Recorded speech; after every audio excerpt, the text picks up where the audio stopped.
우리 교회 안에 성령의 흐름들을 타고 많이 들어가요. 전략들을 이어서 이렇게 다 받으시면서 그 흐름을 타기 때문에 쉽게 교회 안에 이러한 부분들을 오해하거나 다른 생각들을 하지 않는 경우가 많습니다. 근데 주일만 이렇게 오시는 분들은 아무래도 연속성이 없다 보니까 또 오해도 생기기 쉽고 또 그러한 부분 안에서 어, 정말 하나님의 그러한 설교 안에서도 정말로 실시간으로 강력한 한 방으로 정말로 우리를 변화시키고 또, 또 성령 안에 흐름 안에 있는 하나님 마음을 이해할 수 있는 그런 전략들이 필요하거든요. 이왕 권유하는 것은 목요일, 금요일도 나오기를 축복하고요. 오늘 주일날 여러분들이 갈망하고 또 이렇게 갈급해하는 그 마음을 아시고 단순히 저 때문이 아니라 위로부터 말씀을 부어줄 줄 믿습니다. 지금 코로나 시대가 이제 열렸어요, 여러분. 정말로 코로나 이전 시대는 생각할 수 없을 정도로 이제 제가 말씀드린 적 있잖아요. 위드 코로나 시대라고 하는데 코로나를 기점으로 해서 정말 진짜 말세가 시작됐다. 9.11 테러 사건 이후로 어떤 사람들은 말하기도 하지만 저는 과감하게 코로나 시대가 지금 정말 개막됐고 정말 우리의 삶의 양식과 방식들이 정말 패러다임을 경험할 정도로 새롭게 지금 바뀌는 그러한 새로운 시스템을 입어야 우리가 또한 동화되고 적응할 수 있는 그런 시대에 살고 있는 건 분명해요. 그래서 온라인 시대가 지금 열어졌고 학교도 마찬가지고 모든 부분 안에서 이제 컴퓨터라든지 또 핸드폰, 유튜브 시대가 열릴 때도 우리가 핸드폰을 통해서도 설교를 접하고 이런 마지막 때 지식이 더해질 것이다. 사람들이 빨리 왕래할 것이라는 다니엘서 예언이 있는데 정말 그것들이 실현될 때 계시록의 인봉이 열어지고 마지막 때가 열어질 거라고 했는데 정말 그런 시대가 열어졌습니다. 많은 부분 변하고 있어요. 마스크를 쓰지 않으면 우리 아들도 오늘 마스크 안 쓰고 와서 저한테 혼났어요. 교회에 있다고 핑계를 대서 답답했는지 다른 사람의 배려 차원으로 마스크를 해야 된다라고 이제 교육을 시켰는데 좀 안타깝더라고요. 저도 그런 말 한다는 게. 제 초등학교 때 흙을 먹으면서 그런 때가 그리워요. 어, 갑자기 바이러스가 와가지고 그때가 정말 그립고 언제 우리가 마스크를 사람 얼굴도 보고 싶은데 얼굴과 얼굴을 보면서 대화를 해야 더 깊은 그 얼굴을 통해서 감정을 이입시키고 이렇게 나가는데 눈만 보니까 그래서 또 제가 장난으로 저희 아내에게 미인의 기준이 바뀌었다. 눈이 이쁜 사람이 진짜 미인이고 자 그렇게 많은 것들을 변화했다. 생활 양식, 우리 존재 방식. 그러나 한 가지 변하지 않을 것은 의인은 바로 믿음으로 말미암아 사는 그런 하나님 말씀에 근거한 삶의 방식인 줄 믿습니다. 이건 절대 바뀌어서는 안 된다. 타협에서도 안 되고 절충에서도 안 될 줄 믿으시기에 축복합니다. 그리고 조금은 우리가 온라인 시스템을 입고 또 이렇게 많은 부분들 형식적으로는 변할 부분이 많을지라도 내용과 본질 안에서 하나님 우선순위 안에서 절대 변하지 않을 것들을 잘 알고 끝까지 기조를 유지하며 여러분들의 신앙을 지켜나가며 끝까지 견디는 신앙이 되어야 될 줄 믿으시길 축복합니다. 이거 보면 결코 이래서는 안 돼요. 온라인 예배 시스템 자체가 어떻게 보면 비정상적인 거예요. 그런데 지금 이러한 상황 속에서 온라인 시스템을 전향하는 부분이 있다면 그런 부분 안에서는 하나님께서 정상 천작하는 것도 알려드리고 싶고요. 또 이렇게 예배드리러 나올 수 있는 상황에서 집에서 편안하고자 자기 중심으로 또 온라인으로 본다. 이거는 분명하게 나는 하나님 기뻐하지 않는다라고 말씀드릴 수 있어요. 이걸 기억하십시오. 분명히 나온 사람, 안 나온 사람 차별이 있습니다. 그것을 기억하셨으면 좋겠고 은혜 보좌에 나와서 찬양하시고 기도하시길 축복합니다. 정말 나는 진짜 마지막 때 목회자로서 기차를 탔구나. 정말 쉽게 하는 목회가 아니구나 라는 생각을 다시 한번 해봤어요. 그 말을 신학교 때부터 들었긴 했지만 야 진짜 나는 마지막 때 기차를 탄 목회자구나. 정신을 바짝 차려야 되겠다는 생각과 함께 정말로 성도들을 옳은 대로 잘 이끌어야 되는데 먼저 내가 잘못된 길로 이끌면 내 자신부터 심판이 크다는 걸 알기 때문에 굉장히 신중합니다. 그런 부분 안에서 하나님 원하는 뜻이 무엇인가, 그런 부분에서 굉장히 고민이 되고 굉장히 부담스럽기는 마찬가지입니다. 그래서 굉장히 균형을 달라고 하는 기도를 많이 하고 있어요. 저는 말다시피 어디 선동되어지는 사람은 아닙니다. 제 안에 성령이 스승되셔서 또 때를 따라 주시는 양식 가운데 교회마다 주시는 그 비전과 흐름과 방향성들을 존중하며 내가 할 역할 가운데 마지막 때 분업하면서 말 그대로 어떤 사역자는 씨를 심고 어떤 자는 거두는데 그런 부분에서 나의 역할을 잘 알기 때문에 그렇게 또 여러분들이 저에게 붙여졌기 때문에 여러분이 뉴비전 교회 흐름 안에서 잘 이렇게 방향을 타고 가면 마지막 분명히 말씀드리면 구원을 잃지 않고 우리가 분명히 주님 원하시는 구원의 길을 걷고 의의 길을 걷고 생명의 길을 걷고 여러분 원하시는 천국까지 가게 될 줄 믿습니다. 목표를 천국으로 잡으시기 축복합니다. 구원을 잃어버리면 무슨 소용이 있어요? 나라는 살렸는데, 교회는 살렸는데 내 믿음을 점검 안 해서 여러분 지옥 가면 무슨 소용이에요? 지금 나라에 위기가 없고 교회에 위기가 없다 칩시다. 그런데 지금 제 설교는 한국 교회 위기예요. 구원론의 잘못, 그리고 이러한 한국 교회 구원받는 수가 적다, 심히 적다고 해도 기만하면서 살아갑니다. 여러분 그런 부분 안에서 철저하게 우리가 회개하면서 하나님의 온전한 뜻이 무엇인가를 분별하고 상고하면서 그의 뜻을 정하며 뜻대로 행해야 될 줄 믿으시기 축복합니다. 우리가 어디서 탈출했습니까? 애굽에서 탈출했는데 우리 신분이 뭐였죠? 노예였습니다. 노예였고 이제 노예의 신분에서 우리가 탈출하면서 하나님께서 우리 그리스도인들을 뭐라고 말씀하셨어요? 여호와의 군대라고 말씀하십니다.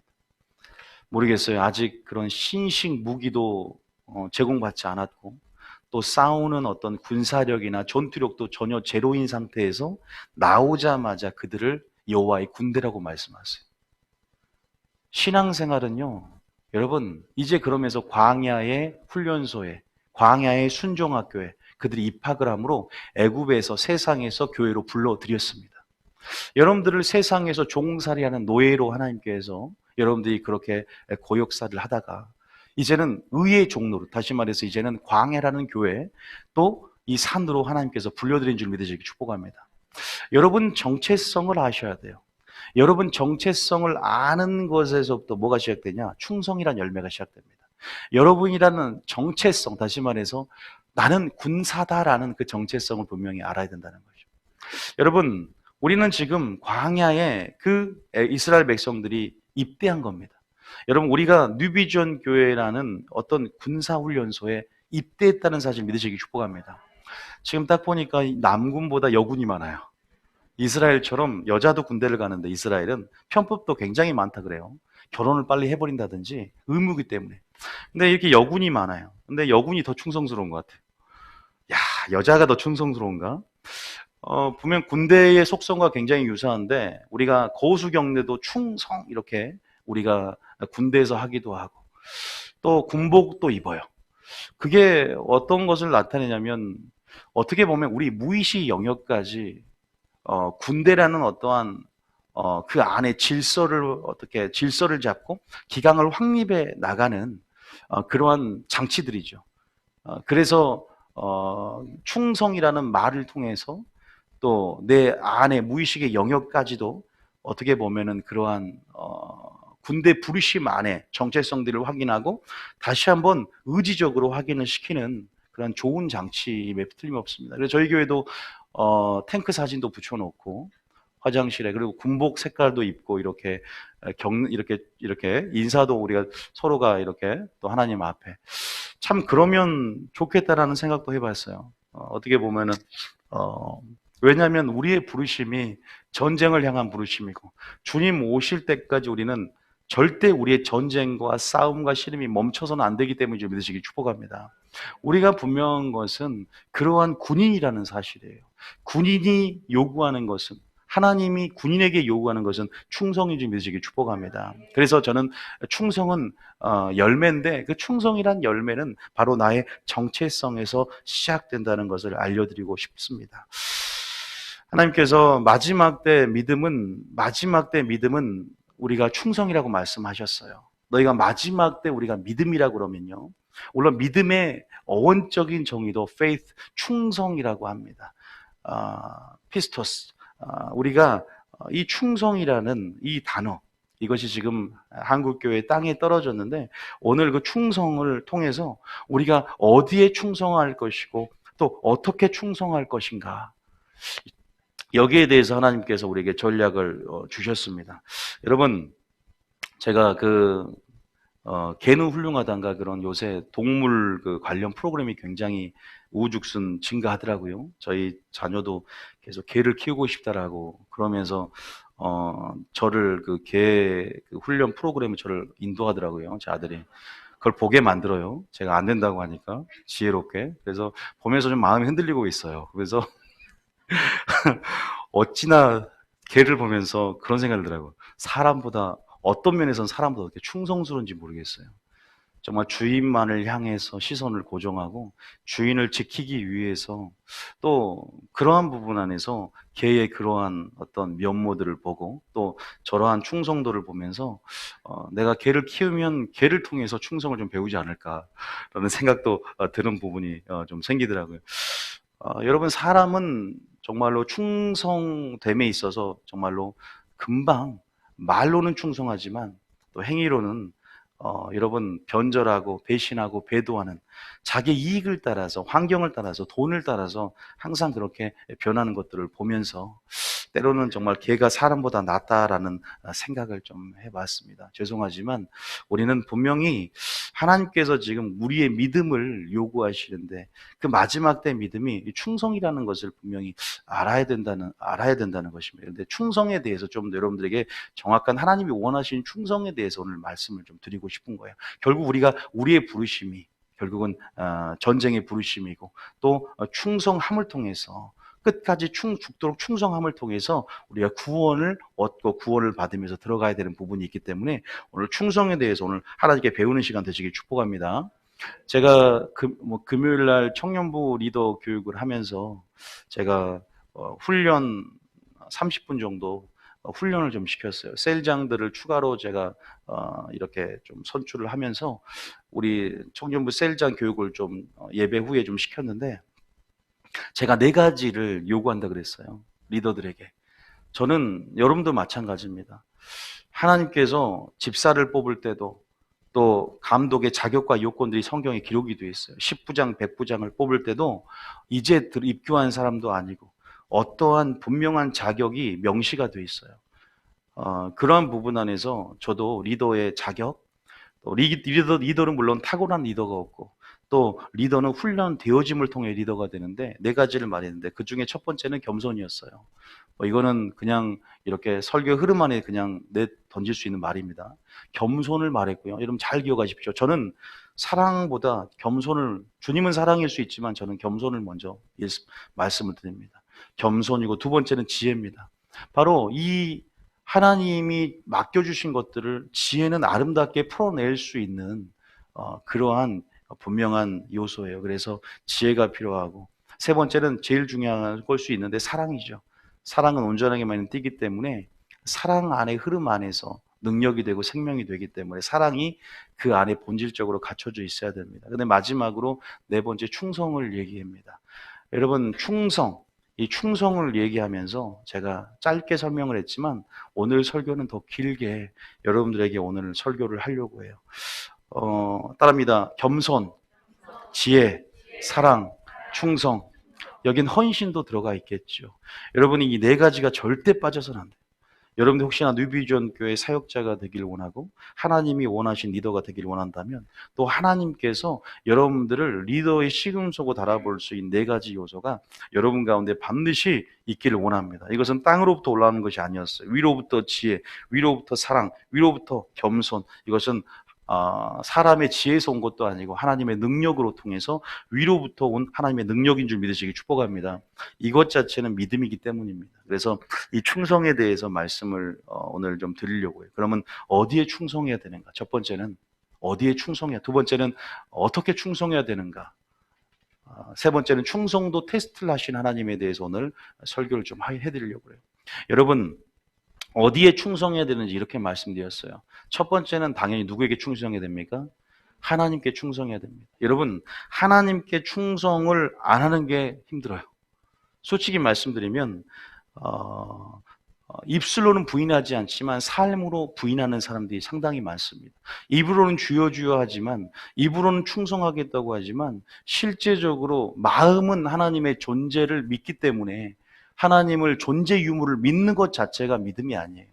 그 믿음의 출발점이지 하나님을 찾는 신앙이 진짜 믿음인지 늦게 축복합니다. 그래서 믿음이라는 것은 하나님을 찾는 것과 그를 찾는 자에게 상 주심을 믿어야 할지니라 그랬어요. 존재 유무만 믿어서는 안 되는 거죠. 믿기 때문에 찾고 구해야 된다는 거죠. 그게 믿음의 본질인데, 다시 말해서 삶은 여러분 여러분의 삶으로 하나님 앞에 그 충성을 드러내야 됩니다.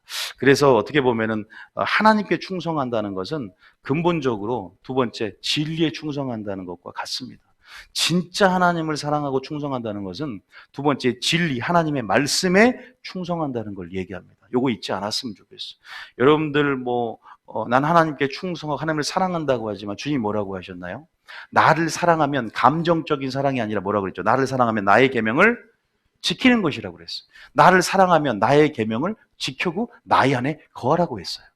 그게 감정적인 호소가 아니라 그게 지적인 동의가 아닙니다. 바로 내 삶 가운데 내가 믿음이 있다는 증거를 보이는 것이 행함인 줄 믿으시기 축복합니다. 안 그럽니까? 내가 주님을 사랑하는 내 믿음이 있는 그 믿음을 보이기 위해서 내 행함으로 그 믿음을 보이는 거잖아요.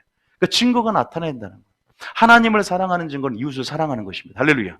그런 부분에서 내가 입으로만 주님을 충성하는 것이 아니라 진리를 기준하여서 진리 안에서 좌우나 우나 치우치지 않는 것, 진리 때문에 흔들리지 않고 진리의 근거에서 완전히 주님 말씀에 순종하고 복종하는 것이 진리에 충성하는 거다. 이게 진짜인 줄 믿으시기 축복합니다. 딱 확실하게 한 가지를 말씀드리면 어디 편에 서는 걸까요? 답니다. 진리의 편에 서는 것이다. 하나님의 편에 서는 거예요. 믿습니까? 목회자가 하나님께 충성된 종이잖아요. 그런데 하나님께 충성한다고 하지만 오늘날 많은 목회자가 왜 지옥 간 줄 아십니까? 하나님께 충성되고 하나님을 사랑하지 않는 목회자는 없어요. 그런데 왜 지옥을 갈까? 바로 진리에 충성되지 않기 때문이에요. 내가 사람을 기쁘게 하라, 하나님을 기쁘게 하라. 다시 말해서 하나님의 말씀에 충성한다는 것은 자나 우러나 나의 인본적인 사랑과 인본적인 어떤 가치에 흔들리지 않는 것, 성도들의 어떤 분위기나 성도들의 요구에 흔들리지 않는 것, 오직 하나님이 원하시는 것, 하나님께서 바라시고 요구하는 그러한 요구들을 정확하게 하나님 편에 서서 진리의 편에 서서 그렇게 전달하고 그렇게 설파하고 그렇게 여러분 설교할 수 있는 것, 하나님이 싫어하는 것을 하나님의 열심을 가지고 호불호를 정확히 말해주는 것, 그것이 충성임을 믿으시기 축복합니다. 여러분 진리에 충성되십니까? 마지막 때는 하나님께 충성되지 않겠다고 말하는 사람 없다고 말씀드렸어요. 하나님을 싫어한다라고 말하는 그리스도인도 없습니다. 그런데 왜 그들의 삶이, 그들이 정말 하나님 말씀에 충성되지 않기 때문이라고 말하고 있어요. 자, 그것을 좀 더 자세히 드러내는 예화가 바로 출애굽기 32장에 있습니다. 자, 출애굽기 32장에 아시지만 우리가 32장 무슨 사건이죠? 금송아지 사건을 통해서 하나님 우리에게 말씀하시는 부분이 있잖아요. 자, 26절에 우리가 읽어보면 출애굽기 32장 1절에 보면 오늘 충성을 잘 아시라고 하나님께서 주시는 말씀이에요. 이 사건은 뭐냐면 여러분 알다시피 모세가 구름 속으로 들어갔습니다. 산꼭대기에. 주님이 시내산에서 현현하셔가지고. 그래서 거기서 십계명과 하나님이 주시는 율법들을 받으면서 이 백성들의 언약의 하나님이 되어주기 위한 준비를 하고 있는 과정이야. 그런데 이제 이들은 애굽에서 그들을 통해서 받은 물품들로 성소를 짓는 규례를 받고 이제 그렇게 하나님 앞에 명령을 받고 준비되어야 되는데 그들이 남은 이 금과 은을 빼서 뭘 만들었어요? 애굽에서 인도해낸 신이라고 금송아지를 만드는 거예요. 하나님의 형상을 썩어질 기복신앙과 그런 번영신학으로 전락시켜 버렸어요. 그러니까 여러분 하나님이 진노가 너무나 화가 나서 이 백성들을 멸해버리겠다. 내가 이스라엘 백성 멸해버리고 모세 너를 통해 새로운 민족을 샘플로 삼고 다시 구속사를 이어가겠다. 그러니까 모세가 안 됩니다. 중보기도를 하고 나가는 장면이죠. 어쨌든 그러면서 이제 출애굽기 32장에 26절에 이제 이렇게 모세가 그들의 불순종과 그들의 우상 숭배를 보면서 이렇게 그들 앞에 서서 이렇게 말하는 장면이에요. 26절 쭉 읽어볼게요. 시작. 이에 모세가 진문에 서서 이르되 누구든지 여호와의 편에 있는 자는 내게로 나아오라 하매 레위 자손이 다 모여 그에게로 가는지라. 자, 분명히 말합니다. 여러분, 여호와 편에 있는 자에게 나오라 그래요. 여러분, 진짜 충성이라는 것은, 헌신이라는 것은요, 여호와 편에 나오는 것이 무슨 말일까요? 바로 진리의 편에 서는 겁니다. 할렐루야. 진리를 고수하고 좌나 우나 치우치지 않는 절대적인 말씀에 순종하는 삶이에요. 충성할 수 없는 상황에서 충성하는 것. 진리의 편에 설 수 없는 상황에서 내 감정과 나의 상황과 환경의 묶임을 풀고 내려놓고 그냥 하나님 말씀에 근거하기 때문에 말씀대로 하나님이 죽이라면 죽이는 거야. 하나님께서 책망하라면 책망하는 거야. 하나님께서 죽이라면 죽이는 거야. 이게 충성이라는 겁니다. 그런데 여러분들이 사람 죽이는 거 못하더라고요. 사람 책망하는 거 못해요. 왜? 인본주의가 우리 안에 사람을 위한다는 하나님의 사랑보다 커져버린 내 사랑 때문에 인본주의로 자녀를 둬요. 제가 자녀를 교육하는 것도 지금 70대 노인이 손자를 때려서 700만 원 벌금이 물어졌어요. 훈육 간다고 엉덩이를 때리고 그랬다고. 물론 전후 사정은 잘 모르지만 기사가 떴는데 이제는 법적으로도 애들을 못 때리게 이렇게 법적으로 장치를 마련한다고 합니다. 이게 성경적입니까? 주님 분명히 말씀드렸어요. 매를 들라 그랬어요. 훈육을 위해서. 사랑의 매를. 징계치 못하면 안 된다. 그러한 성경적인 가치가 위배되는 많은 법들이 법제화가 되고 제도화가 되면서 여러분 지금 인본주의라는 인권조례라는 이런 많은 것들이 결국 성평등이라는 정책까지도 여러분 많은 사람에게 동의를 받고 세워지는 분위기가 되는 거거든요. 이러한 프레임들, 이러한 카르텔들은 굉장히 여러분 무엇을 압박하고 조여오냐면 바로 기독교를 압박합니다. 왜? 기독교의 가치와 정면 대치되거든요. 근데 이걸 심각하게 민감하게 보지 못하면 이 배우를 보지 못하면 그냥 인본주의니까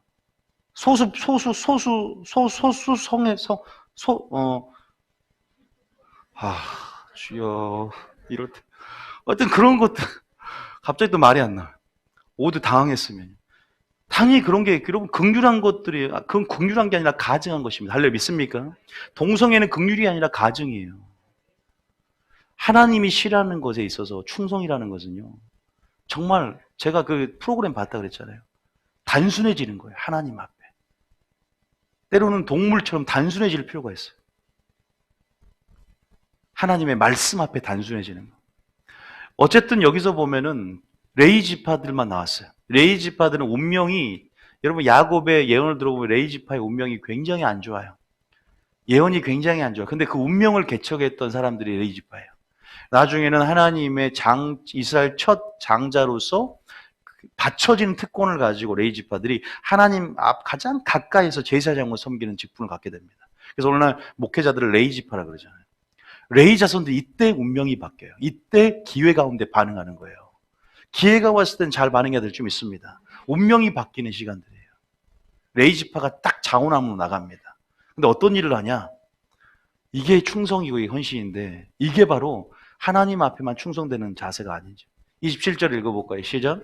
모세가 그들에게 이르되 이스라엘의 하나님 여호와께서 이렇게 말씀하시기를 너희는 각각 허리에 칼을 차고 진 이문에서 저 문까지 왕래하며 각 사람이 그 형제를 각 사람이 자기의 친구를 각 사람이 자기의 이웃을 죽이라 하셨느니라. 다 죽이라는 거예요. 범죄한 사람. 목회자가 오늘날 죄에 대해서 책망하는 것 하나님 기뻐합니다. 왜? 빛 가운데 죄를 드러내주는 게 그 사람이 사는 거잖아요. 암이 걸렸는데 썩어 있는데 고름이 그렇게 막 나고 그러는데 칼로 잘라줘야 될 거 아니에요. 전이 되지 않게. 그런데 사랑으로 덮어준다고 가만히 놔뒀다가 전이 되면 어떡해요. 그 당시엔 잠깐 아플 수 있고 그 당시에 마음이 찔릴 수 있지만 결국 그 사람을 살리는 것은 말씀의 검과 칼로 그것을 들 수 있는 자. 말씀의 칼과 검을 들고 예수님처럼 내가 화평을 던지러 온지 생각하지 말라. 내가 너를 분쟁케로 왔고 검을 주러 왔다 그랬잖아요. 할렐루야. 검을 줄 수 있는 그 검을 드시길 축복합니다. 근데 이해를 못하면 어쩔 수가 없는 거죠. 하나님께서 하나님의 방법이 사람이니까. 그래서 지금 레위 지파들이 그 칼을 든 겁니다. 죄에 대해서 도륙하는 거예요. 죄에 대해서 그들의 죄에 대해서, 사람을 죽이라는 소리가 아니라 죄에 대해서 타협하지 않고 그렇게 목회자들이 또 성도들이 하나님 편에 서서 진리의 편에 서서 용기를 내는 겁니다. 세론들은 싫어해도 성도들은 싫어해도 하나님이 전달했으면 그것이 하나님이 전달했기 때문에 하나님이 원하시기 때문에 세론들이 싫어해도 리더들은 그것이 목회자가 원하기 때문에 순종하는 거예요. 그게 바로 충성이에요. 중간에 하나님의 뜻을 자기 뜻으로 해석하고 변개시키면 안 되는 거예요. 100%를 하나님이 원하시는 대로 생각이 없어요. 그냥 죽이라니까 죽이는 거야. 하나님의 열심이 들어오는 거예요. 하나님의 마음이 들어오는 거예요. 하나님의 뜻을 아는 거예요. 죄를 향한 하나님의 관점을 이해하는 겁니다. 죄를 향한 하나님의 마음을 아는 것입니다. 이들을 죽여야만이 전이가 되지 않고 더 이상 남은 이스라엘 백성이 사는 걸 아는 겁니다. 이것을 지금 처리해야 남은 때를 하나님의 뜻을 향해 그렇게 이제 하나님께 집중하며 살 것을 알기에 지금은 아프지만 그것이 연달아여 의의 열매를 맺을 걸 알기 때문에 지금 책망하고 지금 자녀가 아프지만 지금 그 죄에 대해서 네 잘못에 대해서 지금 사랑의 매를 드는 것입니다. 믿습니까? 때가 되면 늦어져 버리기 때문에. 그래서 다 죽이는 거예요. 28절 읽어볼게요. 28절 시작. 레위 자손이 모세의 말대로 행하매 이날의 백성 중에 3,000명 가량이 죽임을 당하니라. 3,000명이 죽임을 당합니다. 그런데 주님이 뭐라고 한지가 중요하겠죠. 29절입니다. 시작. 모세가 이르되 각 사람이 자기 아들과 자기 형제를 쳤으니 오늘 여호와께 헌신하게 되었느니라. 그가 오늘 너희에게 복을 내리시리라. 뭐 하게 됐다? 헌신한데 이게 헌신. 진짜 헌신 예배는요. 이게 헌신입니다. 여러분 손에 하나님 말씀의 칼과 검을 드시길 축복합니다. 오늘 목회자들이 여러분 정말 하나님의 말씀 지금 내려오는 위로토 말씀은요 거의 회개와 심판이에요. 왜? 주님 오실 날이 가까이 왔기 때문에 노아에게 전했던 의의 기별, 에녹에게 전했던 그러한 심판의 기별에 대한 전해서 파수꾼 역할을 감당해 줘야지. 왜? 남은 때를 준비하거든요. 그래서 그러한 부분 안에서 그 역할들을 잘 하는 자는 하나님의 덜 맞을 것이요 알고도 행하지 않은 자는 많이 맞을 것이다 그랬어요. 이게 하나님을 우리가 이해하지 못하기 때문에 그냥 인본주의적으로 종교의 프레임을 가지고 교회를 보면 항상 그냥 사교 모임이나 친목단체로 전락할 수밖에 없습니다. 예배만 드리고 가는 게 그냥 그게 맞겠다 싶어서 그냥 그 정책에 합의해버립니다. 절대 그러지 않습니다. 기독교는 지금 하나님께서 이 교회를 달아보시고 깨어있는 교회를 원하신다는 거. 지금 그렇게 누가 나를 대신해서 나의 열심을 가지고 일할 수 있느냐. 여러분 알다시피 비느하스 아시죠? 비느하스가 실제적으로 범죄한 시므리와 고스비의 배를 창으로 찔러 죽입니다. 근데 하나님 뭐라고 하냐면 아유 감사하다 고맙다. 네가 그 2명을 찔러 죽여서 죄의 근원을 막아줬고 네가 나의 열심이 아니라 하나님의 열심으로 나의 열심을 가지고 일했구나. 나의 질투를 알았구나. 나의 마음을 알고 네가 나를 대신해서 설교했고 네가 나를 대신해서 행의 액션을 취해주니까 너무나 고맙다. 비느하스의 영을 내게 주시옵소서. 하나님의 열심을 내게 주시옵소서. 예수님의 의도를 정확히 아셔야 될 줄 믿습니다. 하나님은 달아보신다는 거예요. 누가 진짜 충성되느냐. 사람을 기쁘게 하라. 하나님을 기쁘시게 하랴. 내가 너의 말을 듣는 것보다 하나님 말씀을 듣는 것이 합당하다. 베드로가 성령 충만하니까 사람이 바뀌어버리잖아요. 성령 충만할 때 충성이란 열매를 맺는 줄 믿으시길 축복합니다. 할렐루야. 그렇게 되려면요 말씀을 듣고 하나님을 알고 주님께 깊이 들어와야 됩니다. 안 그러면 그러한 용기도 그러한 명분도 안 생겨요. 내 안에 계속 인본주의로만 살아가는 겁니다. 계속 사람 중심으로만 살아가요. 우리는 하나님 중심인 줄 믿으시길 축복합니다. 우리는 대인이 아니라 대신이라는 사실을 믿으시길 축복합니다. 그래서 비느하스의 열심, 민수기 25장에 뭐라고 기록되어 있어요? 민수기 25장 보면 뭐라고 기록되어 있어요? 알지만 25장에 11절인가요? 보세요. 비느하스가 지금 그런 대제사장, 누구의 아들이죠? 아론의 또 엘르아살 또 그 아들이죠.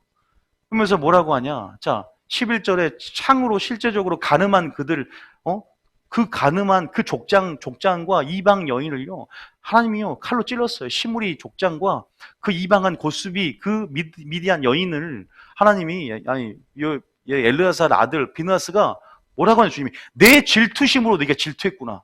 그러니까 설교를 할 때도 하나님의 감정과 하나님의 마음을 알고 하나님의 질투하심이 여러분들에게 보여줘야 돼. 죄에 대한 하나님의 질투하심. 세상을 향한 사랑에 대한 질투하심이 설교자를 통해 보여야 된다는 거예요. 그럼 하나님이 기뻐하는 거예요. 성도들은 죽이려 들 수 있어요. 성도들은 듣기 싫어할 수 있습니다. 그런데 하나님은 너무나 기쁜 거야. 왜?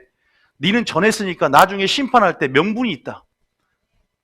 너는 전했으니 너는 상급받지만 그들은 핑계대지 못할 것이다. 주님, 제가 듣지를 못했는데요, 나는 김문희 목사를 통해 전했다. 그럼 나중에 분명히 말씀드리지만 여러분들이 하나님 앞에 섰을 때 김문희 목사에게 들었다는 그 명분이, 그래서 주님 뭐라 하는 줄 아세요? 내가 예수를 보내기 전에 묻지 않았으나 예수를 이제는 보냄으로 너희들이 다 회개함으로 이제는 핑계댈 수 없다라고 사도행전 11장에 나와 있거든.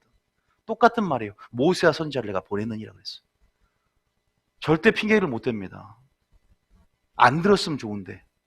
그러니까 뭐냐면 비느하스가 내 질투심으로 질투해서 이스라엘 자손 중에 내 노를 돌이켜서 내 질투심으로 그들을 소멸하지 않게 하였다 그러면서 축복을 주는데 엄청난 축복을, 평화의 언약을 주고 영원한 대제사적인 기쁨을 허락합니다. 물론 예수님을 또 예표하는 영역이 있어요. 어떻게 예수님까지 이어지냐? 자, 마태복음 10장 34절. 이 열심이 어디까지 이어지냐? 마태복음 10장 34절. 이건 예수님을 예표하는 표상이 되는 부분이 있어요. 이 비느하스는요. 예수님 뭐라고 한 줄 아세요? 화면 봐보세요. 내가 세상에 뭘 주러 온 줄 생각하지 마라. 이건 샬롬의 평화가 아니잖아요. 인본주의 평화잖아요. 잠깐 좋은 거. 어느 순간 교회가 친목단체로 전락해버렸어요. 어느 순간 교회가 사교 모임을 전락해버렸어요. 어느 순간 교회가 종교가 됐어요. 물론 친목과 사교가 매개체가 돼서 신앙을 이끄는데 그게 목적이 아니라는 것이, 다시 말해서 그게 필요한데 그것 때문이 아니라는 것이 교회라는 것은. 그것 때문에 교회는 망하는 거예요. 교회는 예배가 본질이야. 믿습니까? 여러분 뭐 셀 예배 하러 온 거 아니잖아요. 교회 셀 모임을 하러 온 것도 아니고 예배드리러 온 거지. 교회 본질은. 내가 세상에 화평을 주러 온 줄을 생각하지 말라. 화평이 아니라 뭘 주러 왔다? 말씀이에요. 분위기를 깨트려 버리는. 그러니까 내가 온 곳은 사람이 아버지와 딸이, 어머니와 며느리가 시어머니와 불화하게 한대. 이 불화가 처음에는 고통스러울 수 있지만 주님 말씀의 능력들이 퍼져나가면 이 말씀이 자라서 능력이 되어서 여러분 화평을 이루는 줄 믿으시길 축복합니다. 그게 샬롬을 이룬다는 거죠. 말씀이에요. 말씀의 검과 말씀의 창을 들고 죽이라면 죽이는 거예요. 찌르라면 찌르는 거예요. 아말렉을 조금 사울 왕이 살려뒀을 때 아말렉 아각 왕과 그러한 전리품들을 취해왔을 때 주님이 순종이 제사보다 낫다 그랬거든요. 야, 너는 죽이라면 다 죽이지 왜 살려왔냐? 왜 하나님의 뜻에 100% 순종하지 않냐? 그러한 부분 안에서 우리는 분명히 말하지만 진짜 충성이라는 건 정의합니다. 그다음에 진리의 편과 여호와의 편에 서는 것이다. 여러분 이거라는 거죠. 그래서 충성의 개념은 바로 진리에 충성되는 거예요. 이것이 있어야 됩니다. 감정적이 아니라는 겁니다. 상황과 환경에 매여서 또 내 이익을 따라서 어떤 흔들리지 않는, 치우치지 않는 말씀에 기준되어서 그렇게 살아가는 믿음, 이 자체가 충성이 된다. 우리가 들은 설교도 될 수 있지만 다시 한번 주님이 영적으로 환기하며 영적 기강들을 잡으며 우리 안에 충성심들이 다시 한번 생겨나서 여러분들이 충성이란 열매를 그 정체성 가운데 맺기를 축복합니다. 세 번째는 뭔지 아십니까? 하나님께 대해서 계속 이게 충성이 더 깊어지면 진리에 충성하고 더 깊어지면 어디에 충성된 줄 아세요? 영적 지도자에게 충성하게 되는 거예요. 이 말을 굉장히 오해하더라고요. 여러분 이 교회의 리더는 누군지 아세요? 하나님입니다. 자, 잘 들어보세요. 이 교회의 리더는 보이지 않는 하나님이 리더인 줄 믿으시기 축복합니다. 머리는 예수 그리스도예요. 목회자의 왕국도 아니고 목회자의 어떠한 그러한 소유도 아닙니다. 이거 분명히 하나 말씀드리고 싶어요. 그런데 하나님이 일하시는 방식, 구속사의 경륜을 이끌어 가시면서 구속사를 성취해 나가는데 누구와 함께 일하냐? 사람과 함께 일합니다. 하나님은 사람에게 기름을 딱 부으시고 기름 부으셔 성별해 나가면서 하나님의 뜻을 맡기며 모세를 세웠고 여호수아를 세웠고 기드온을 세웠고 쭉 다윗을 세웠고 사도 바울을 세웠고 베드로를 세웠고 야고보를 세웠고 교회마다 영적 지도자를 분명히 세웁니다. 다스리는 인사를 주니. 그래서 그 다스리는 그 사람에게 위임된 권세를 맡깁니다. 하나님이 직접 일할 수도 있지만 하나님은 위임된 권세를 맡겨서 그 권세가 바로 나의 권세다. 자, 마태복음 10장 40절입니다. 자, 권세가 그래서 그것을 하나님 나라의 질서와 권위라고 얘기합니다. 그런데 이것들이 이제 민주주의 살다 보면 권위를 업신여기고 교회가 하나님 나라가 아니라 종교로 생각하는 사람들은 이 질서를 파괴하려 듭니다. 그럼 고라짝이 나는 거야. 자, 40절에 보면은 제가 읽어볼게요. 너희라는 것은 제자들, 지금 제자 파송 설교를 하면서 제자들을 영접하는 것은 예수님을 영접하는 것이요, 예수님을 영접하는 것은 나를 보내신 이를 영접하는 것이라고, 이 위계 질서에 대해서, 근본적인 이러한 보내심의 속성에 대해서 예수님이 이걸 잘 얘기해주는 그러한 구절 중에 하나죠. 다시 말해서 보내심을 받은 자라는 거죠. 하나님이 기드온처럼 저에게 기름을 부으셨고, 또 기드온이 나팔을 불매 동서남북으로 몰려들듯이 여러분들이 원근각주에서 온 줄 믿습니다. 성경에 보면은 하나님께서 7뼈를 붙잡고 계셔서 하나님의 일을 한다는 표현이 나와 있어요. 나의 사자가 됨이라 주의 종은. 그래서 하나님이 특별히 그렇게 2명도 아니에요. 왜? 2명은 방향성을 집중시키지 못합니다. 그래서 각각 개교회마다 또 제단을 쌓고 그 터마다, 사도 바울도 다른 사람이 세운 터 위에 내가 전도하지 않겠다는 것처럼 그 터를 존중하면서 교회마다 그러한 방향성과 부르심들을 주셔서 하나님의 각각의 고유의 교회마다 세일의 영광들, 한 성령 안에서 그렇게 해서 말세 사역을 분업하고 협업하면서 하나님의 동역자로서, 또 하나님 나라를 위한 조력자로서 주의 종들과 여러분들을 세운 줄 믿으시기 축복합니다. 그래서 여러분들이 보면은 우리가 성경에 보면 히브리서 13장 17절에도, 히브리서 13장 17절에도 뭐라 기록되어 있냐면, 제가 읽어보면은 너희를 인도하는 자에게 순종하고 복종하라고 표현합니다. 이거 충성 아닙니까? 진짜 겸손이라는 것은 하나님께 겸손하는 것이고, 진짜 겸손은 말씀에 순종함으로 말씀 앞에서도 겸손합니다. 그런데 진짜 겸손, 더 심층적인 겸손은 하나님께서 보내신 권위 앞에 순종하는 그 겸손까지 발휘되는 거예요. 그래서 저는 첫 번째 리더 세울 때 겸손의 자격이 없으면 절대 사람 안 세웁니다. 그 사람이 능력이 있어도, 능력과 기름 부음이 강해도 겸손과 지혜는 한꺼번에 들어오는 게 아니라 그랬잖아요. 방언 찬양을, 천상의 찬양을 해도 그 사람의 성품과 그 사람의 지혜는 초보 이해할 수도 있다는 거예요. 성령이 같은 성령이 나눠주지만 훈련을 통해서, 그러니까 10시간의 기도보다 중요한 것은 한 설교를 통해 깨뜨려질 수 있는 그러한 능력들이 중요한 겁니다. 하나님이 보신 걸 정확히 제가 말씀드리는 거예요. 영의 공명이 된다면 아실 겁니다. 그래서 여러분들이 깨뜨려지는 겸손이 필요하다는 거예요. 근데 그 겸손이, 저는 그걸 찾거든요. 저도요. 깨뜨려질 수 있고 정말 단순하게 그렇게 하나님께도 충성하지만 이런 모든 부분 안에서 목회자의 권위를 인정하면서 존중하는 차원에서, 그래야 서로가 유익이 없어요. 보세요. 유익이 있습니다. 보면 그들은 너희 영혼을 위하여 경성하기를 자신이 청산할 자인 것처럼 한다. 그리고 그들로 하여금 왜 즐거움으로 이것을 하게 하라, 근심으로 하게 하지 말아라. 왜 근심이 안 되냐면, 제가 근심이 있어서 하나님 말씀의 통로가 되지 못하고 이 사역이 중단되면 여러분도 유익이 없고 흩어지게 됩니다. 그러면 뉴비전 교회를 향한 부르심들은 끝나는 거예요. 왜? 지도자에게 주셔서 함께 이끌어가는 거죠. 그럼 여러분은 다른 올드비전 교회나 다른 교회로 가는 거죠.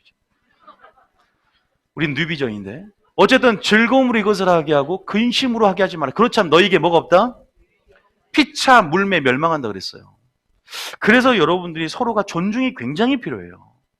우리 같은 교회가 예수님의 기도처럼 하나 되는 거 있어서는요, 강력한 성령의 흐름 안에서 기도를 각자 10시간씩 9시간씩 하는 것보다 더 중요한 것은 목회자의 어떤 지침과 목회자의 방향성에 순종하면 분명히 여러분이 옳은 것보다 순종 때문에 복을 받는다.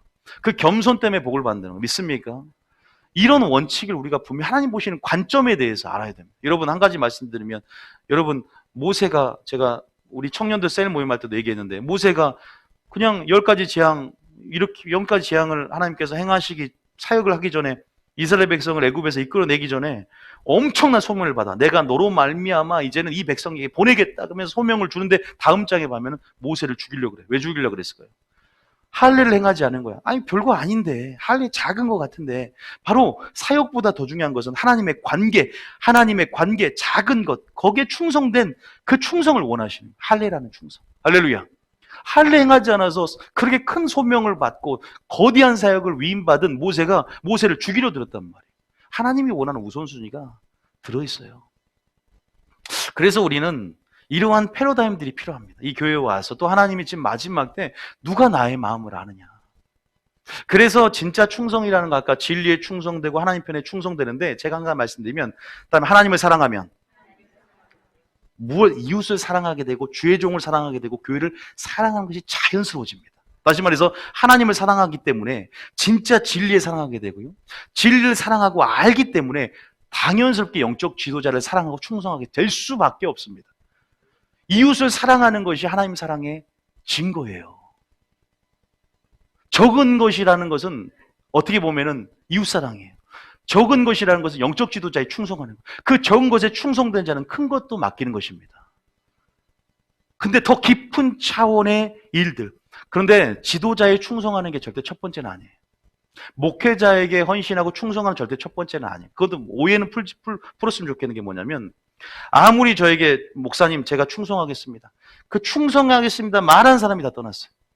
기대치가 큰 거야, 기대치가. 실망도 큰 거예요. 그러니까 그 사람은 이미 올 때부터 뭔가 그냥 사람도 변질될 수 있다는 걸 알고 기도해 줄 수 있는 사람이 돼야죠. 진리에 충성한 사람 절대 변질하지 않아요. 그 사람이 하나님과의 관계, 그 사람의 균형 감각, 또 그 사람이 하나님을 아는 정도, 그 사람이 진리에 충성된 정도, 이 사람들은 장기로 갑니다. 목회자 말 안 해도 그냥 느껴져요. 이 사람 충성하겠다. 그런 사람을 세우고 싶은 거지. 말은 그렇게 하면서도 조금만 목회자가 방향성 가운데 자기 뜻이 안 맞다. 목회자 왜 저렇게 하는데 목회자가 저렇게 하는 건 맞지 않는 것 같다. 조금만 틀려줘도 그냥 떠나는 거예요. 왜? 떠나는 버릇이 있거든. 찾는 버릇이 있어서. 여러분 그러면요 손해입니다. 지금은 여러분들이 이 교회가 정착지가 되길 원합니다. 정말 제가 말씀드리고 싶은 게 있어요. 저도 기도하는 사람이고 저도 하나님께서 주시는 부분 안에서 많은 비밀들을 주셨어요. 누가 지금 그렇게 되면 극단적인 오류와 엄청난 그 안에 보이지 않는 누룩들이 내 안에 하나님 말씀으로 나아가는데 방해를 해버려 나중에요. 깨어있다는 빛들이 서로가 충돌해버리고 방해를 해버립니다. 한 교회 안에 정착하면서 뿌리를 내는 게 얼마나 행복한지 아십니까? 믿습니까? 목회자가 100%가 어디 있겠습니까? 연약함과 분명히 여러 가지 오류들도 있고 여러 가지 불순물도 말씀에 섞여 있을 수도 있지만 저도 인정하지만 전체적인 흐름과 방향성 또 우리가 우선순위 본질 안에서 여러분들이 동의하고 인정하고 또 그렇게 하나하나 충성이라는 열매를 맺어간다면 분명히 하나님이 바꿔줄 줄 믿습니다. 목회자도 하나님이 교정해 줄 줄 믿습니다. 여러분이 기도해 주신다면, 기도로 충성해 주신다면. 그래서 제가 말씀해 주신 것은 이런 하나님 나라에 대한 질서와 권위가 분명히 이해되지 않으면 지금 뭘 다루고 있는지 알아야 된다니까요. 물론 초신자는 종교부터 시작해서 올라올 수 있어요. 믿음의 분량이 틀리기 때문에. 그러나 강대상 애조조차 그렇게 설교하면 안 됩니다. 내려가서는 믿음의 단계에 맞게 분량에 맞게 상담하면서 그 사람의 내담자의 이렇게 그 사람에 맞게 이렇게 상담할 수 있지만 강대상은 기준을 얘기해야 됩니다. 여러분들이 좀 오해가 될 수 있어요. 초신자들은. 그러나 분명한 것은 저는 정확한 기준들을 말씀드려야 되기 때문에 이렇게 말씀드린다는 걸 이해해 주시기 축복합니다. 그러니까 교회 안에서는 또 이런 충성은 이중신뢰가 필요합니다. 뭔 필요가 필요하다? 이중신뢰가 필요해요. 하나님을 신뢰하지만 또한 지도자를 신뢰해야 됩니다. 그게 믿음이 깨져버립니다. 내가 하나님과 관계가 좋다? 지도자의 관계가 깨지면 이거는 거짓말이에요. 반드시 지도자의 마음을 경유하면서 왜 나와 하나님의 관계만 있는 게 아니거든. 내가 하나님 관계를 통해서 내가 하나님의 신뢰를 얻었다? 사람에게 인정을 받아야 돼요. 목회자가 인정을 해줘야 될 거 아니에요. 그럼 그 사람을 누가 세워? 하나님이 세웁니까? 목회자가 세우죠. 저는 제가 세울 거 아닙니까? 세우는 권세가 있기 때문에 저희가 권위가 있기 때문에 자격이 있기 때문에. 하나님께 인정만 내가 인정을 못하는데 어떻게 해요? 그러니까 여러분들은 뭔가 그런 부분 안에서 분명히 알아야 된다는 거예요. 분명한 것은 그냥 종교적으로 생각하면 다 비교의식이 생겨요. 그러나 그걸 내려놔야 됩니다. 분명히 저도 성경적으로 나가는 부분이고 초대교회를 보십시오. 프로그램이 그 부흥을 결정진 게 아니라 하나님의 인도하심 따라 부흥이 됐다는 사실 믿으시기 축복합니다. 어디 행사 단체 뭐 아무것도 없는데도 부흥이 5,000명, 3,000명씩 일어납니다. 말씀이 흥황하고 어떤 조직이 없어도 그런 것들은 가능합니다. 하나님의 역사 안에서 본질이 살아있기 때문에. 그럼 그 부흥을 막는 것은 프로그램이고 성령을 제한하는 것은 사람 그 자체거든. 그래서 조직이 목적이 될 때, 어떤 비본질이 목적이 될 때, 어떤 여러분의 신앙의 정지는 방해를 받아요. 철저하게 본질에 집중하시기 축복합니다. 그러니까 여러분들이 순종이 낫다는 거예요. 어쨌든 말하면. 이중신뢰. 그게 어디 나왔냐? 대하 20장 2절 또 읽어볼게요. 대하 20장 2절. 이제 조금만 더 읽어볼게요. 대하 20장 2절에. 자, 대학 입장 1절에. 자, 읽어보면은 여러분 알다시피 전쟁이 일어났는데 여호사밧 왕이 연합군이 쳐들어왔어요. 어떻게 해야 될지 모르겠는 거야. 그래서 주님 앞에 기도합니다. 바로 기도를 하면서 엎드리니까 하나님의 영이 야하시엘이라는 선지자에게 임합니다. 그래서 야, 니들 전쟁할 필요 없고 성가대 만들어서 드고아들에 나가서 전진하여서 하나님을 찬양하면 승리할 것이다. 누가 믿어요? 이 비상적인 전략을. 근데 이 선지자의 말을 신뢰합니다. 이게 여호와의 말씀이면 사람의 말로 받지 않고 하나님 말씀을 받는 가운데 믿는 자 가운데 역사하는데, 이에 백성들이 아침에 일어나서 드고아들로 나갑니다. 여호사밧이 서서 이르되 유다야 에르살렘 주민들아 내 말을 들을지어다. 좀 비상식적이지? 근데 하나님 말씀이 그러하다. 여호와를 신뢰하라. 그러면 견고히 선다. 그의 뭘 신뢰하라? 선지자를 신뢰하라. 그러면 형통한다. 하나님이 보내심을 받고 말씀을 보내시는 거란 말이에요. 선지자를 신뢰하는 거예요. 허물이 있어요, 없어요? 당연히 있죠. 완벽한 엘리야가 어디 있어요? 완벽한 노아가 어디 있어요? 완벽한 아브라함이 어디 있습니까? 다 허물이고 믿음이 없는 사람들이었어요. 어떤 면에서는. 그런데 하나님께서 쓰시는 그러한 부분 안에서 그것을 신뢰하는 걸 보면서 하나님을 사랑한지를 아는 거예요. 네가 모세를 원망하면 하나님을 멸시하는 것이다.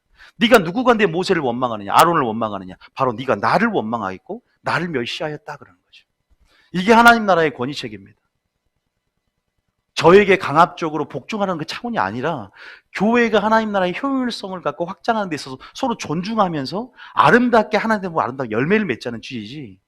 여러분들이 알아요. 공산주의인지 어디 목회자가 독단적으로 자기 왕국을 세우는지 누구보다 성도들이 먼저 알아요. 성도들이 알아서 떠나고 성도들이 알아서 막습니다. 그런 부분 안에서 허물이 있지만 전체적으로 하나님께서 그 기름 부은 어떤 영향력 안에서 그것들을 영으로 알 수 있게, 은혜로 주신 것들을 알 수 있게 만들었고, 그 기름 부음을 알 수 있게 만듦을 통해서 여러분이 그 말에 공명이 된다면, 또 제 안에 계신 하나님의 일하심들을 본다면 선자를 신뢰하시게 축복합니다. 이게 이중신뢰라는 거예요. 여호사밧만 말한 게 아니라 사사기 7장에도 10절에 뭐라고 하냐, 한구절만 17절에 보면은 300용사 뽑았지 않습니까? 그런데 엄청난 미디안 군대를 뽑는데 또 비상식적으로 성가대를 만들라는 게 아니라 이제는 무기를 갖고 오지 말고 항아리와 어떤 나팔과 횃불만 가져오래. 그냥 300명 그냥 있으래, 전략대로. 그러니까 그들에게 이르되 너희는 나만 보고 내가 하는 대로 하되 나 기드온이 진영 끝에 이르러 내가 나 기드온 하는 대로 너희도 그리해라. 야, 이거 기가 막히죠. 아니, 칼을 만들고 창을 다듬어야 되는데 18절에 나와 나를 따르는 자가 다 나팔을 불거든 너희도 모든 진영 주위에서 나팔을 불며 이르기를 여호와를 위하라, 또 선지자를 위하고 기드온을 위하라. 그렇게 되면서 이런 비상식적인 비합리적인 무기를 가지고 승리를 합니다. 그래서 20절에 뭐라고 하냐, 부수니까 세대가 이제 나팔을 불며 300명이 항아리를 부수고 왼손에 횃불을 들고 이제는 우리는 하나님의 이름으로, 우리는 누비전께 안에 역사는 하나님을 머리로, 우리는 인도하신 하나님을 머리로 외치리되 여호와와 뭘 칼이여? 기드온의 칼이 하라. 할렐루야. 하나님의 300용사가 아니라 기드온의 300용사란 말이 있어요. 그 말은 신뢰가 필요합니다. 그래서 여러분들이 그러한 부분에서 우리가 하나님을 알아야 되고 하나님의 나라를 알아야 될 줄 믿으시길 축복합니다. 오죽에 있으면 다윗의 세용사가 있지 않습니까? 다윗의 세용사는 다윗이 개인적인 소원 가운데 목이 마르니까 전장 가운데 환난당하고 원통하고 빚진 자들 오합지졸을 모아서 큰 군대를 다윗이 양육시켰어요. 그런데 그 세용사가 특출이 났는데 그 세용사는 적진으로 뚫고 가서 베들레헴서 우물 곁에서 그 우물을 개인의 소욕인데 떠가지고 가져옵니다. 목숨을 걸고. 이것은 뭐냐? 이것은 단순히 맹목적인 복종이 아니라 서로 그 중심 안에 사랑 안에 섬김과 신뢰가 있는 것입니다. 하나님과 함께하는 목회자, 그리고 또 이 교회를 이끌어가는 부분 안에서 내 목숨까지도 바칠 수 있는, 그 죽음까지도 바칠 수 있는 그러한 신뢰가 그 안에 있고 하나님은 이것을 기쁘게 여겼다는 거죠. 왜냐하면 이게 유익이 있고 이것이 서로에게 즐거움이 되기 때문에. 이것은 하나님 나라를 향해서 가는 데 있어서 그 당을 짓고 수근수근하고 분열되고 이러한 자도 하나님의 심판이 있는 거예요. 그래서 마지막 때 고라의 폐역, 이것을 가장 심각하게 주님 보시는 거예요. 그래서 하나님이 직접 개입을 하잖아요. 고라의 폐역. 마지막 때 권위를 없인 여긴 자들이 생길 것이다. 유다서 1장 8절에. 그런 부분 안에서 우리가 진짜 충성된다는 것은 영적 지도자의 충성일 뿐만 아니라 영적 지도자를 충성하고 신뢰하기 때문에 또한 영적 지도자가 세운 또 리더들을 또 신뢰하는 거죠. 제가 여러분 리더를 또 세웁니다. 리더들이 불완전하고 또 여러분들이 보면은 굉장히 잘난 것도 없습니다. 그러나 또 이런 권위와 질서 아래서 그들을 존중해 주는 거. 또 그들은 목회자가 단히 세운 게 아니라 안수했고 하나님이 세웠다는 것을 인정하면서 나가야 되는 교회 안에 일어날 일들은. 그러면 그런 여러분들이 또한 세운 리더들, 팀장들, 셀장들, 회장들 모든 영역 안에서 서로 존중하면서 또 그런 권위를 인정해 주면서 복종해 줄 때 그것이 진짜 뭐다? 겸손이라는 거예요. 그게 없으면 그 사람이 10시간을 기도하든 방으로 찬양하든 아무 소용없어요. 아무 소용없습니다. 천국은 그로 가는 게 아니라 열매로 간 줄 믿으시기 축복합니다. 겸손하라. 때가 되면 내가 너를 높이리라. 그래서 여러분들이 그런 부분 안에 존중하는 것, 그게 참 필요하다는 생각이 들어요. 우리 교회 같은 경우는 더 필요합니다. 왜? 저희 교회들은 다 영적으로 좀 정말 말 그대로 대단하신 분도 많이 와요. 그리고 많이 기도한 분도 많이. 그럼 서로 영적 우월감과 엘리트식을 가지면 안 돼요. 고린도 교회처럼. 다 여기서 내려놓고 또 그러한 기도보다 많이 기도하는 것보다 뜻 안에서 깨트려주고 부서뜨려주고 무너지는, 제가 리더들 그랬어요. 리더의 어떤 양육 그러한 결과가 중요한 게 아니라 지금 리더는 리더 훈련, 자기가 겸손해진 훈련하고 있다. 자신을 훈련시키는 하나님을 봐라. 저도 마찬가지입니다. 교회의 영향력, 교회의 결과, 부흥이 아니라 지금 저 자신을 훈련시키시고 저를 예배자로 만드는데 하나님 주안점을 두고 계신다는 것. 제 한 영혼을 사랑하시기 때문에 또한 그런 훈련이 제게 있다는 것을 압니다. 리더들도 물론 겸손하게 주장한 사를 취하지 않고 분명히 배울 수 있는 영향력이 있지만 우리 모두가 협력하여서 그런 위치들을 존중하고 사랑으로 묶는다면 우리는 진정 하나 되어서 하나님 원하시는 통로가 될 줄 믿으시길 축복합니다. 이것을 여러분들이 때로는 알고 지도자의 또한 음성도 하나님 음성처럼 들어줄 수 있을 때 분명히 하나님께서 역사할 줄 믿으시길 축복합니다. 그래서 음성으로 들을 때 그런 부분 볼 때 또 이런 간을 보거나 여러분 이런 부분 안에서 눈치 보거나 요령 피우지 않았으면 좋겠다는 생각을 굉장히 많이 해요. 그냥 순수하게 그렇게 여러분들이 그 지침 가운데 나가시고 또 설교 말씀 가운데도 어제도 감사 설교를 했는데 어떤 사람들 하나의 음성으로 듣고 오늘부터 기도할 때 감사의 조건을 5개를 말하는 사람이었어요. 어떤 셀장은 또 어떤 셀들은 너무 순수해. 그 말씀 있는 그대로 그냥 요령 피우지 않아. 자기식 해석 안 해. 그냥 하나님이 그렇게 하라고 하니까 목회자가 세일 모임할 때 5개씩 그래 서로 간증해보고 서로 얘기해보면서 감사할 조건을 찾아보자. 그렇게 나간다면 설교 하나가 정말 두렵고 떨리면 주의 음성을 받는 사람들, 그러한 흐름이 된다면 분명히 하나님께서 그 겸손을 보고 그 사람은 금방 높인다는 사실을 믿으시기 축복합니다. 여러분 그것을 아셔야 돼요. 능력이 문제가 아니고 기름 부음이 문제가 아니고 은사가 문제가 아니라 얼마나 겸손하냐, 얼마나 지혜와 얼마나 그 사랑을 가지고 충성하냐, 얼마나 헌신되느냐. 우리가 그런 부분 안에서 우리의 어떤 가치를 다시 한번 제고하고 여러분 하나님이 원하시는 부분 안에서 또한 죽도록 충성하시길 축복합니다. 이 3가지라는 거예요. 결국은요. 이 3가지인데 마지막으로 한마디만 더 하면요. 충성은 뭘로 하냐? 성령 충만함을 한 줄 믿으시길 축복합니다. 기도해야 될 줄 믿습니다. 물론 기도도 하고 하나님을 사랑하고 말씀을 듣고 알므로 가능하지만 충성은 혼자 하는 게 아니다. 이걸 꼭 기억하셨으면 좋겠어요. 방금까지는 어디에 충성하느냐고 했는데 두 번째는 어떻게 충성하느냐고 마칠 텐데요. 이것은 한 10분이면 끝날 것 같습니다. 여러분 어떻게 충성하냐? 다음에 성령 충만함으로.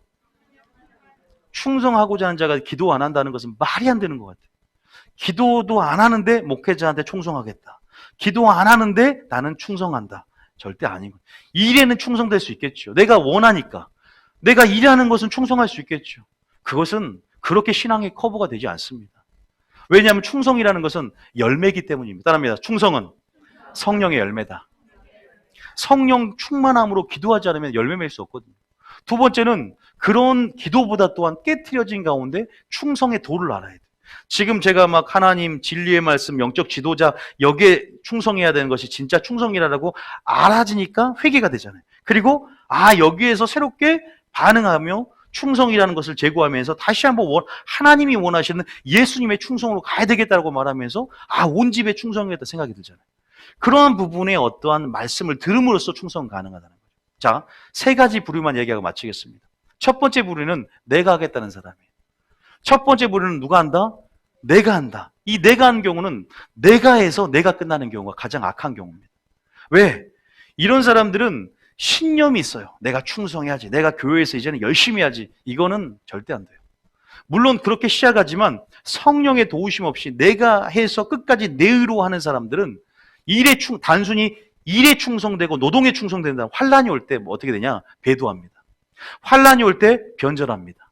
환란이 올 때 배반합니다. 왜 그런 줄 아세요? 누구 예를 들까요? 베드로. 베드로가 어떻게 돼요? 주여, 주님, 내가 절대 주님을 뭐 하지 않겠다? 부인하지 않겠다 그랬잖아요. 내가 주님을 끝까지 따르고 절대 부인하지 않겠다라고 신념을 갖고 또 그러한 의지를 갖고 주님 앞에 말했지만 결국 환란이 올 때 어떻게 됐어요? 주를 3번 부인합니다. 왜 그래요? 성령 충만하지 않아서. 네가 한시도 깨어 기도하지 못하느냐. 네가 나를 3번 부인하라. 그래서 끝까지 기도해야 된다라고 말하지만 그래서 부인해버립니다. 왜? 내가 시작해서 내가로 끝났기 때문에 그래요. 두 번째 경우는 내가 시작했어요. 내가 시작하는 결단과 함께 성령의 충만한 가운데 성령의 주체로 시작한 사람들이에요. 근데 이것도 위험해. 왜? 성령으로 시작해서 처음에는. 근데 마칠 때 내가로 끝나요. 그게 누가 있어요? 데마가 있습니다. 데마라는 사람은 사도 바울의 동역자예요. 하나님의 은혜로 성령 세례를 받고 성령 안에서 겸손으로 사도 바울과 동역하면서 사도 바울의 4대 동역자였습니다. 그런데 이 사람이 마지막 때 인생 이제 마지막 무렵에 사도 바울이 죽을 위기에 이제 순교할 위기 가운데 디모데후서 마지막에 보니까 어떻게 되더라? 세상을 사랑해서 마음밭이 바뀌어버렸어요. 세상을 사랑해서 데살로니가로 떠나버렸어요. 디모 4장에 보면. 이 사람은 성령으로 시작했지만 육체로 맞춰버리는 거예요. 성령으로 시작했지만 육체로 맞추고 겸손히 시작했지만 점점 신앙을 유지하지 못해서 은혜를 한 번 받은 단회적이고 일시적으로 끝나버리고 은혜로 유지하지 못했다는 거죠. 그래서 결국은 끝에 결론이 안 좋아 버립니다. 세 번째는 좋은 케이스가 뭐냐면 성령으로 시작해서 끝까지 뭘로 마치는 경우다? 성령으로 마치는 경우다. 성령으로 유지하시길 축복합니다. 이것이 하나님의 은혜인 줄 믿습니다. 그래서 마태복음에는 24장 13절 이렇게 말합니다. 마태복음 24장 13절에. 자, 마태복음 24장 13절 읽어보겠습니다. 자, 11절부터 10절부터 자, 읽어봅니다. 9절부터 시작. 그때 사람들이 너희를 환난에 넘겨주겠으며 너희를 죽이리니 너희가 내 이름 때문에 모든 민족에게 미움을 받으리라. 그 다음에 그때 많은 사람이 실족하게 되어 서로 잡아 죽고 서로 미워하겠으며 거짓 선지자가 많이 일어나 많은 사람을 미혹하겠으며 불법이 성함으로 많은 사람의 사랑이 식어지리라. 지금 마지막 때 아닌가요? 여러분, 산상순의 결론도 마지막에 팔복의 마지막 사람도 의를 위해서 뭘 받는 자? 핍박을 받는 자가 뭐 한다? 복이 있다. 여러분, 핍박받는 걸 두려워하지 않길 축복합니다. 우리는 고난의 부르심을 다 가지고 있습니다. 그래서 뭘 주시는 거다? 은혜를 주시는 것이다. 믿습니까? 빌립보서 1장 29절에 내가 너에게 은혜를 주면 고난도 함께 받게 하라 아멘이라 그랬어요. 그러면 은혜는 고난을 이길 수 있는 능력이 되구나. 은혜를 구해야 되겠구나. 우리는 고난의 부르심이 있구나. 이걸 생각할 수 있겠죠. 여기서 보면은 마지막 때 불법이 성함으로 사랑도 식어지고 모든 민족으로 핍박을 받는답니다. 그런데 주님이 뭐라고? 13절에 시작. 그러나 끝까지 견디는 자는 구원을 얻으리라. 마지막 때 믿음은 뭐냐면요, 충성이에요. 마지막 때 죽도록 충성해야 될 줄 믿습니다. 마지막 때 끝까지 견뎌야 될 줄 믿습니다. 한 번 견디는 게 아니라 끝까지 견뎌야 될 줄 믿습니다. 내가로 시작하면 안 되고요. 성령으로 시작한 것들 끝까지 그리스도의 복음에 참여함으로 성령의 은혜 가운데 끝까지 유지해야 될 줄 믿습니다.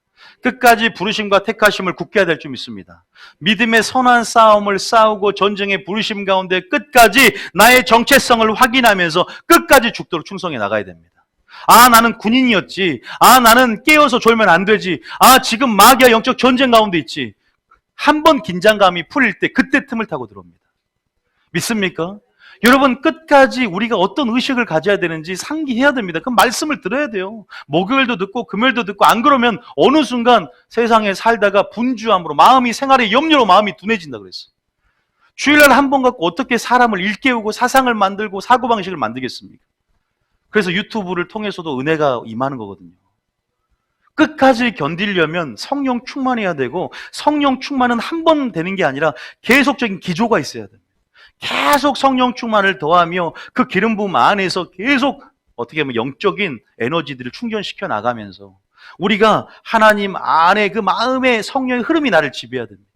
그의 나라 의를 구하고 항상 마음에 흐르는 것들이 하나님을 사랑하고 충성하고자 하는 긴장감과 깨어서 감사하며 기도한 자들 가운데 끝까지 건드는 역사가 있을 줄 믿으시기 축복합니다. 끝까지 베드로처럼 부인하지 말고 하나님을 시행해야 될 줄 믿습니다. 대마처럼 마음이 바뀌지 않도록 끝까지 성령 충만함으로 이 좋은 밭을 지켜야 될 줄 믿습니다. 왜냐하면 우리는 금방 이렇게 마음이 한순간에 침체가 오고 금방 무너질 수 있는 연약한 존재들이기 때문에 성령의 도우심을 가지고 시작했다면 성령의 도우심으로 끝까지 견디고 끝까지 구원을 이루도록 나가야 될 줄 믿습니다. 하나님 앞에, 진리 앞에, 영적 지도자 앞에서도 충성하기가 쉽지 않습니다. 분노가 올 때가 있잖아요. 또 열이 발 때가 있어요. 또 뭐예요? 감정과 상황과 환경들이 충성할 수 없는 상황들이 왔을 때 그때 뭐예요? 충성이 안 되더라 이 말이에요.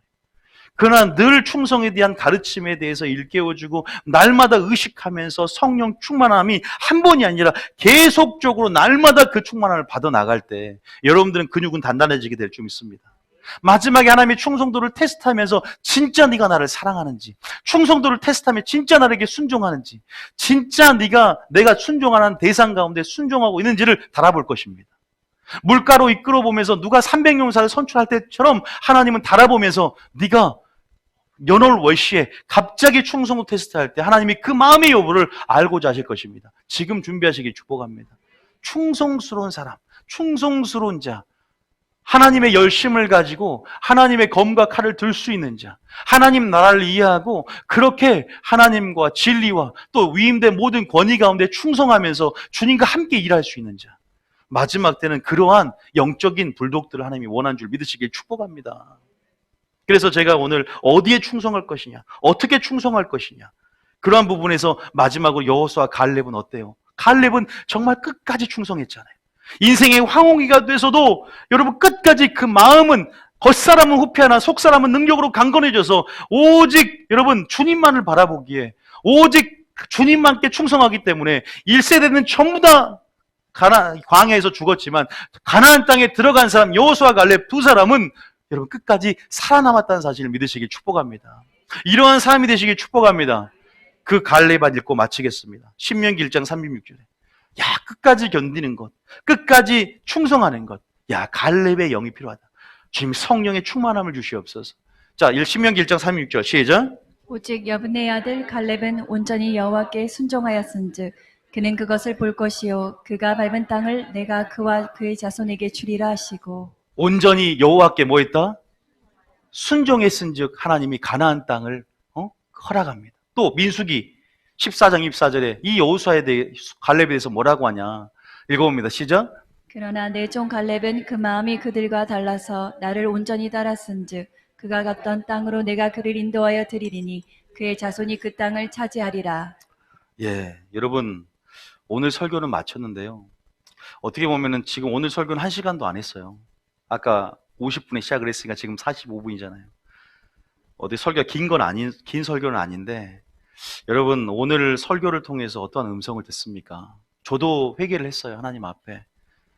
오늘 하나님께서 이 전략을 어제 주시면서 나는 진짜 모세처럼 정말 사안으로서 충성되고 예수님은 온 집의 아들로서 충성됐는데 나는 어느 반열에 끼고 나는 어느 정도 주님 앞에 충성하고 있는가. 여러분 저부터가 하나님이 지금 마지막 때 충성을 요구하시고 정말 우리가 충성은 어떻게 하냐면 죽도록 충성해야 되지 않습니까? 죽도록 충성하라 생명의 멸류관을 내게 준다고 했어요. 나는 죽음을 걸고 있는가? 목숨을 걸고 충성하려고 하는가? 그러면 가치가 내가 아닌 하나님의 말씀의 전환이 되는가? 이게 먼저 필요하더라고요. 내가 정말 하나님을 사랑하는가 먼저 필요해요. 내가 진리의 말씀을 사랑해서 내가 올인할 정도의 말씀은 가치가 있는가를 먼저 아는 게 중요하다는 거죠. 그래서 그 관계 속에서 하나님을 알고 하나님을 경험하고 하나님의 뜻을 여러분 체험하고 경험하고 사랑하시기 축복합니다. 충성이라는 건 충성하라 해서 되는 게 아니지 않습니까? 사랑이 충성을 낳고 하나님을 아는 것이 충성을 낳고 또한 여러분이 하나님 안에서 어떤 정체성을 가졌는지 아는 것이 충성의 시작인 줄 믿습니다. 그래서 여러분들이 하나님 나라에 대한 질서나 하나님 나라에서 배우셔야 되고요. 또 정말로 진리의 말씀이 가치가 되어서 그것을 사랑하되 그것을 구하되 또 진리의 말씀의 뜻으로 온전히 다니엘처럼 뜻을 정하고 완전히 기준이 됐을 때 환난 가운데 이기는 자가 될 줄 믿습니다. 진짜 그런 사람만이 몸은 죽여도 마음은 죽이지 못하는 이런 위기잖아요. 뭐 정부를 통해서 우리 교회 위기지만 우리가 진리에 충성하고 우리 마음은 끝까지 우리를 누가 핍박할지라도 우리는 충성한단 말입니다. 믿습니까? 그렇게 우리는 성령 충만함으로 충성해 나가야 되고 오늘 충성의 도를 통해서 여러분들이 하나님이 원하시는 믿음, 정말 하나님이 원하시는 그런 열매를 맺어가면서 이런 충성심으로 우리가 하나가 될 때 분명히 하나님이 세일의 영광도 우리 교회를 통해 나타나게 될 것이고 왜? 하나님은 충성다인 자에게 맡긴단 말입니다. 하나님의 소유를 맡기고 진짜 하나님의 놀라운 일들을 그 충성된 교회에게 맡긴다는 거예요. 저는 여러분들이 그런 자들이 되시기를 축복합니다. 그래서 마지막 때 믿음은 어떤 믿음이다? 충성하는 믿음이다. 끝까지 견디는 자는 구원을 얻으리라 그랬잖아요. 충성된 믿음. 그래서 우리가 그 죽음을 향해서 하나님이 원하시는 그런 어떤 내 중심이 아니라 하나님 중심 안에서 우리가 그렇게 우리 모두 충성된 여러분 되시기를 축복합니다. 적은 것에 충성된 자가 큰 것도 맡기게 될 줄 믿습니다. 하나님 맡길 걸 기대하면서 어디서부터 충성할지 다시 한번 적은 것부터 시작해서 하나하나 생각해 보시고 또 나는 어떻게 충성할지 나는 무엇을 시작해서 어떻게 마칠지에 대해서 다시 한번 말씀을 상고하면서 우리가 이 시간 회개하면서 또한 다시 한번 내 자신을 위해서 또 교회를 위해서 나라를 위해서 우리가 이 시간 좀 기도하고 오늘 설교를 마치겠습니다. 자, 찬양함